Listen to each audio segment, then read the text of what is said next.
प्रिय विद्यार्थियों नमस्कार। आज हम पाठ 1 का एक बार फिर से अभ्यास कार्य करते हैं। श्लोकांशेषु रिक्स्थानानि पूरयेत्। क्वेश्चन नंबर 2 प्रश्न 2। श्लोकांशेषु रिक्स्थानानि पूरयेत्। श्लोकांश जो हैं उनको रिक्स्थानों में उनकी पूर्ति करो। क समुद्रम आसाद्य भवन्त्यपेय। समुद्रम आसाद्य समुद्र को प्राप्त करके भवन्त्य अपेय भवंती प्लस अपेय यहाँ पर संधि है, यण संधि का एक उदाहरण है ये। तो यहाँ पर भवंती प्लस अपेय। अपेय पेय होता है पीने योग्य, अपेय होता है जो पीने योग्य ना हो, तो बिना पीने योग्य हो जाता है। जो जल होता है नदियों का जल होता है समुद्र में मिलकर बिना पीने योग्य अर्थात खरा हो जाता है, कड़वा हो जाता है। सेकंड है इसमें श्रुत्वा वचः मधुर सुक्त रसम सृजंती। सुनकर, श्रुत्वा का अर्थ होता है सुनकर, वचा होता है वचन, वचनों को सुनकर।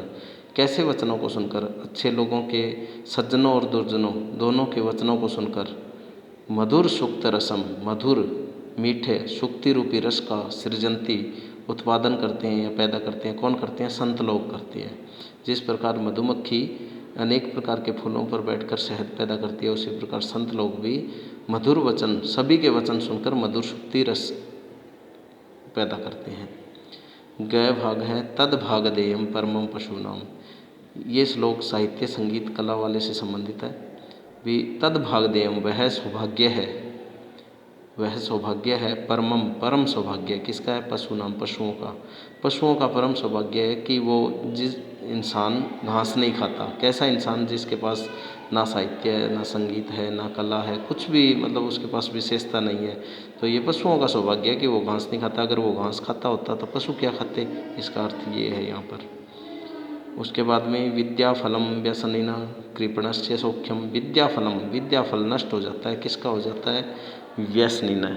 व्यसनी होता है जो व्यसन करता है, नशा करता है। नशा करने वाले की बुद्धि भ्रष्ट हो जाती है और उसकी विद्या का फल, विद्या यानी कि जो भी चीज़ उसने सीखी है उसका फल नष्ट हो जाता है। कृपणस्य सौख्यम, और कृपण कहते हैं कंजूस व्यक्ति को। कंजूस व्यक्ति का सुख नष्ट हो जाता है। सौख्यम यानी कि सुख। कंजूस व्यक्ति का सुख नष्ट हो जाता है। कैसे नष्ट हो जाता है? कंजूस व्यक्ति 10 किलोमीटर जाएगा लेकिन पैसा खर्च नहीं करेगा। 10 किलोमीटर तक वो परेशान हो सकता है पैदल चल के, लेकिन अगर उसके पास धन है तो वो उसको सदुपयोग नहीं करेगा उसका। इसलिए कंजूस व्यक्ति का सुख नष्ट हो जाता है। पौरुषम विहाय यह दैवमेव अवलंबते। पौरुषम, पौरुष होता है मेहनत, विहाय जो छोड़ देता है, जो मेहनत छोड़ देता है।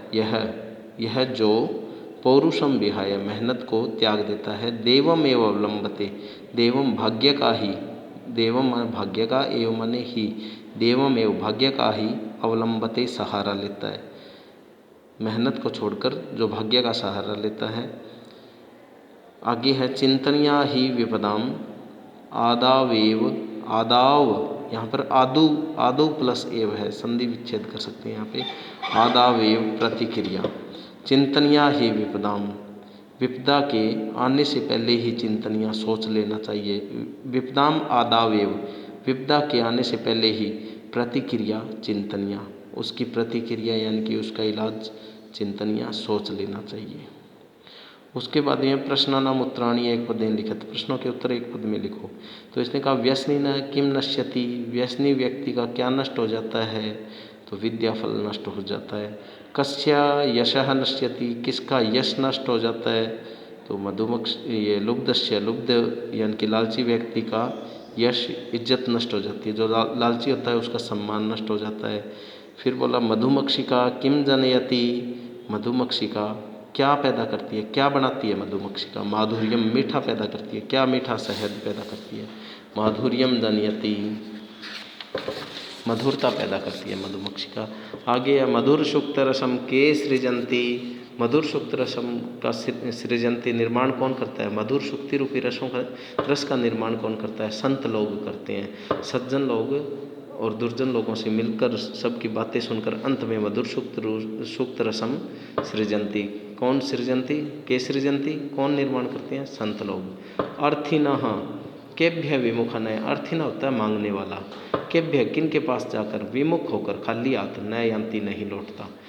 मांगने वाला किन के पास खाली हाथ नहीं लौटता, किसी के पास जाकर खाली हाथ नहीं लौटता। महीरोएभ्य वृक्षेभ्य, महीरो है यानी कि वृक्ष, वृक्षेभ्य वृक्षों के पास जाकर खाली हाथ नहीं लौटता। इंसान के पास चला जाए खाली हाथ लौट सकता है बाई चांस उसके पास कोई चीज़ ना हो, लेकिन पेड़ के पास जाएगा तो पेड़ या फल दे देंगे या छाँव दे देंगे या लकड़ी दे देंगे, कुछ ना कुछ पेड़ उसको देंगे, छाल दे देंगे, ठीक है, रस दे देंगे, जो भी है पेड़ के पास गया हुआ। इसलिए हम कहने का मतलब है कि हमें पेड़ लगाने चाहिए, पेड़ों के पास जाकर व्यक्ति कभी खाली हाथ नहीं लौटता।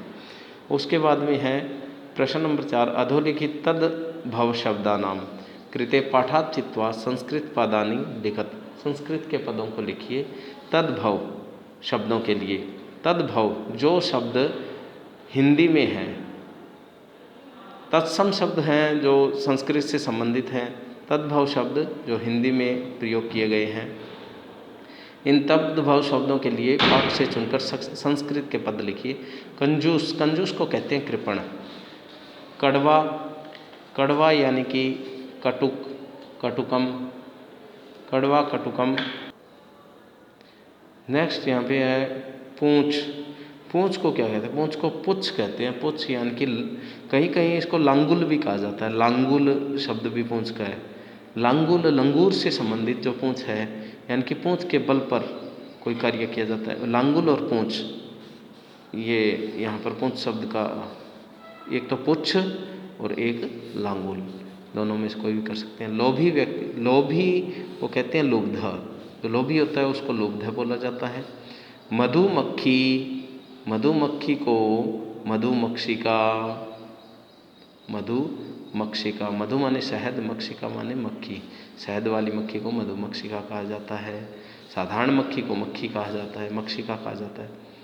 तिनका, तिनका यहाँ पे तिनके को कहता है तृणम, तृणम घास से बना, तृण मतलब घास भी होता है, लेकिन घास सूखने के बाद में तृणम हो जाता है, यानी कि तिनका हो जाता है। उसके बाद में अधोलिखित वाक्येषु कर्तृपदम क्रियापदम च चित्वा लिखत। कर्तृपद और क्रियापद को चुनकर लिखें। तो इसने कहा संतः मधुर सुक्त रसम सृजंती। संता सृजंती, संत यहाँ पे करता है, सृजंती क्रिया है, और करते क्या है? मधुर सुक्त रस को पैदा करते हैं, तो करता हुआ संत और सृजंती क्रिया। निर्गुणम प्राप्य, निर्गुण को प्राप्त करके भवंती दोषा, निर्गुण को प्राप्त करके, निर्गुण यानी कि अवगुणों की, अवगुणी को प्राप्त करने के बाद में वही जो गुण होते हैं वो दोष हो जाते हैं, दोष में परिवर्तित हो जाते हैं। तो दोष यहाँ पर करता हुआ और भवंती यहाँ पर क्रिया हुई। फिर है गुणज्ञेषु गुणा भवंती। गुणज्ञेषु गुणवान व्यक्तियों में, गुणियों में, गुणः भवंती गुण होते हैं। गुणवान व्यक्तियों में गुण होते हैं, और जो निर्गुण होते हैं उनमें वो दोष बन जाते हैं। तो यहाँ पे गुणा जो शब्द है, गुणा शब्द यहाँ पे करता है और भवंती यहाँ पर क्रिया है। मधुमक्षिका माधुर्यम जनियेत, माधुर्यम शहद को, मधुमक्षिका जनियेत पैदा करती है, तो जनियेत क्रिया हो गई और मधुमक्षिका यहाँ पे कर्ता हो गया, कोई काम को करने वाला मधुमक्षिका। उसके बाद में पिशुनस्य मैत्री, पिशुन होता है चुगलखोर की मित्रता। एक बात को यहाँ से सुनी, दूसरी जगह बता दी, दूसरी जगह से तीसरी जगह, ऐसे भी कुछ लोग होते हैं। तो पिशुन, उसको पिशु बोलते हैं, पिशुन बोलते हैं। पिशुनस्य मैत्री, पिशुन व्यक्ति की जो मित्रता होती है, यश नाश्यति, यश का नष्ट करती है। यहाँ पे मैत्री करता है, यश को भी कर्ता में ले सकते हैं, लेकिन यहाँ पे इससे महत्वपूर्ण ज़्यादा यहाँ पे मैत्री है। मैत्री नाश्यति, मित्रता को नष्ट कर देती है। मित्रता यश, यश नशे, ऐसी मित्रता यश को नष्ट कर देती है, यश को नष्ट कर देती है।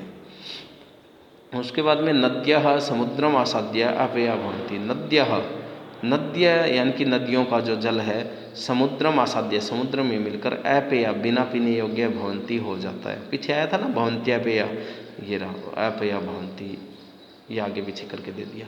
नदियों का जल बिना पीने योग्य हो जाता है। यहाँ पे नदियाँ तो है, नदियाँ जो है वो तो है कर्ता, बहुवचन दे रखा है यहाँ पे, नद्यः भवन्ति, नदियों का जल, भवन्ति क्रिया, ये नद्यः भवन्ति, नद्या करता है और क्रिया भवन्ति।